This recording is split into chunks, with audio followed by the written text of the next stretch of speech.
है, जिससे कई देहात ज़ेर-ए-आब आ गए हैं और सैकड़ों एकड़ पर खड़ी फसलें और घर पानी की नजर हो गए हैं।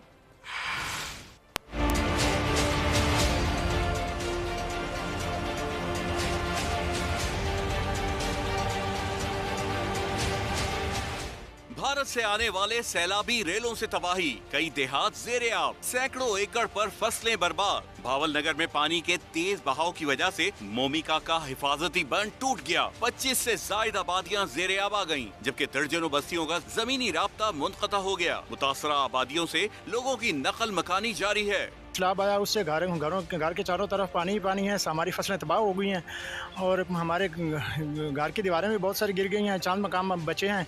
हमें हुकूमत से अपील है कि हमारी माली मदद की जाए। पाकपतन में सैलाबी रेलों ने 80 किलोमीटर के इलाके में तबाही मचाई। कई फसलें और बस्तियां ज़ेर-ए-आब, मुतअद्दिद मकानात, कीमती सामान समेत माल मवेशी बेरहम मौजें बहा कर ले गईं। एक महीना हो गया सैलाब आए नूं। इत्थे जनाब कमरे तुसीं वेख रहे हो कि हालात हो गई। एक कमरा गिर जाए तो 1.5 ਤੋਂ 2 लाख खर्चा होंदा है। कमरे नूं छोड़ो, जाना जिहड़ियां लोगों दी नुकसान हो रही हैं। दरियाए सतलुज के आबी रेलों ने साहों में खड़ी फसलें तबाह और घर गर्क कर दिए। सैलाब